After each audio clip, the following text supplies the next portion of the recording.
کریم علیہ السلام نماز پڑھا رہے تھے، ظہر کی نماز تھی، عصر کی نماز تھی، صحیح مسلم میں موجود ہے۔ حضرت ابو ہریرہ فرماتے ہیں نماز پڑھاتے پڑھاتے نبی پاک نے قدم آگے کیا، نماز پڑھاتے پڑھاتے قدم آگے کیا اور یوں ہاتھ اٹھایا پھر واپس کر لیا۔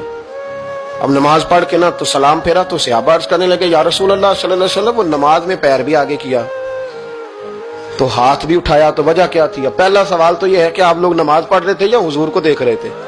تو صحابہ تو پہلے ہی بتاتے ہیں کہ بھئی ہم تو پہلی صف میں نماز اس لیے پڑھتے تھے کہ نماز بھی ہوتی رہتی تھی اور چپ کے محبوب کی دید بھی ہوتی رہتی تھی۔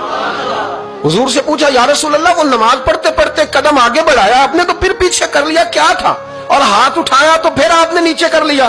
تو نبی کریم فرمانے لگے نماز پڑھاتے پڑھاتے جب میں نے کہا نا سمیع اللہ لمن حمیدہ، اچانک میری نظر اٹھی تو جنت میں چلی گئی، نظر اٹھی تو جنت میں، تیرے لیے 2-4 قدم عرش بری ہے۔ تو محبوب فرماتے ہیں جب میری اوپر نظر گئی نا تو میں نے دیکھا کہ انگوروں کا ایک خوشہ لٹک رہا ہے جنت میں، تو میں نے ہاتھ بڑھایا کہ توڑ لوں۔ حضور کھڑے ہیں مسجد نبوی میں اور فرماتے ہیں کہ میں یہاں کھڑے ہو کے ہاتھ اونچا کروں تو میرا جنت تک پہنچ جاتا ہے۔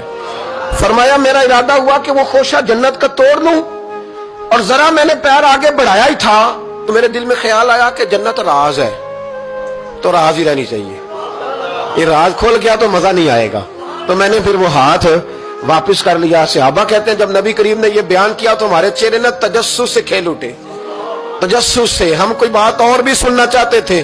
تو محبوب فرمانے لگے اگر میں وہ خوشہ توڑ کے لے آتا اور تمہیں دے دیتا تم قیامت تک بھی کھاتے رہتے تو تم سے ختم نہیں ہونا تھا۔ یہ صحیح مسلم کی حدیث ہے۔ او بھائی میرے رسول کریم کے واقعہ معراج پہ شکوہ کرنا، کہنا سمجھ میں نہیں آتی کیسے گئے تھے، تو جو چاہے تو ہر شب ہو مثال شب اسرا، اس لیے کہ تیرے لیے 2-4 قدم